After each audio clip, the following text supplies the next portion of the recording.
Hello everyone, কী অবস্থা সবার? কেমন আছেন আপনারা সবাই? আশা করি আপনারা সবাই ভালো আছেন। তো আজকে আমি একটা আপডেট দেখাবো আমার মিনি ফার্মের।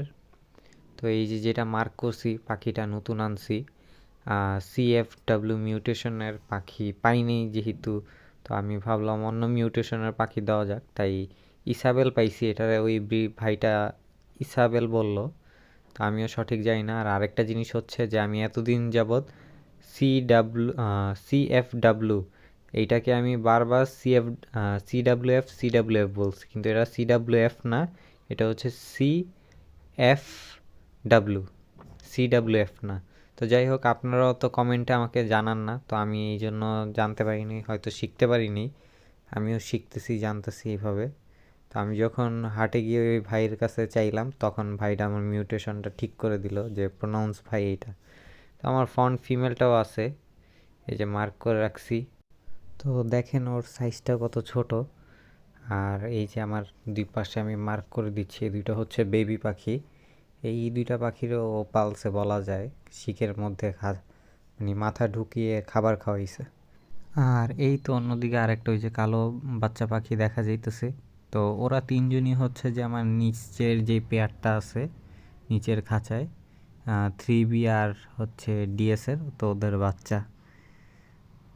তো এই তো ওদের আমি আবার দেখানোর চেষ্টা করতেছি, কিন্তু ওরা অনেক ছটফট করে, তা ওদের দেখানো খুবই কষ্ট। তো এই ছিল আমার ফ্লাইং কেজের আপডেট। তো সামনে হয়তো আরও বাচ্চা পাবো।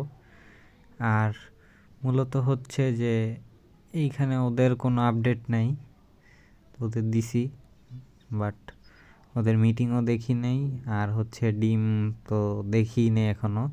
তো দেখা যাক কী রেজাল্ট হয়, জানি না, কারণ ওরা এখনও এই জায়গায় অ্যাডজাস্ট হয় না, ওরা এখনও এই পরিবেশের সাথেই অভ্যস্ত হইতে পারেনি, আমার দেখলেই ভয় পায়। তার অন্যদিকে যেই 3B আর ডিএস আছে, তো ওরা পুরাই ফ্রেন্ডলি হয়ে গেছে, যে আমার সামনেই ডিমটা দেয়। আর এই যে এখানে ইসাবেল আর CFW পাখিটা আছে, তো দেখা যাক ওদের থেকে কী বের হয়। আর অন্যদিকে এই নিচে সোসাইটি পাখির কাছে যখনই আমি আসি ভিডিওতে, আপনারা প্রায় আমার মানে প্রিভিয়াস ভিডিও দেখবেন, সবগুলোতে ওরা বক্সে। তো এই তো আমি এখন আমার কিছু পাখি নিয়ে আসছি রোদে, কারণ সব পাখিগুলোকে আনা সম্ভব না। তো যেগুলোকে আনা সম্ভব, তো ওইগুলাকে আমি একটু রোদে দিছি, ওদেরকে একটু গোসল করার ব্যবস্থা করে দিছি, যাতে ওদের গায়ে কোনো রকম পোকা না থাকে, পরিষ্কার থাকতে পারে ওরা। আসলে শীতে যতদূর পারতেছি যত্ন নেওয়ার, তো অতদূর আমার দিক থেকে আমি চেষ্টা করতেছি যাতে ঠান্ডা না লাগে।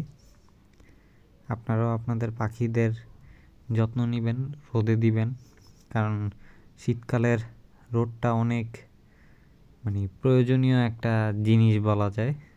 তো ওই তো আমার পাখিগুলা গোসল করলো, গোসল করার শেষে ওরা যে স্টিক লাগিয়ে দিছে, ওই স্টিকের উপর উঠে মানে রোদের তাপ নিতেছে। তো এই জিনিসগুলো দেখে খুব ভাল লাগে। আমি হয়তো পুরা প্রসেসটা আপনাদের দেখাইতে পারিনি, কারণ একা হাতে ভিডিও, একা হাতে পাখি সামলানো যায় না, কারণ পাখি ছুটে গেলে হয়তো ওরা স্বাধীনতা পেয়ে যাবে, কিন্তু ওরা বাইরের দুনিয়াতে সারভাইভ করতে পারবে না। তো এই জন্য খুব কেয়ারফুলি আমার কাজ করতে হয়। তো আজকের ভিডিও এই পর্যন্তই, দেখা হবে নেক্সট কোনো ভিডিওতে।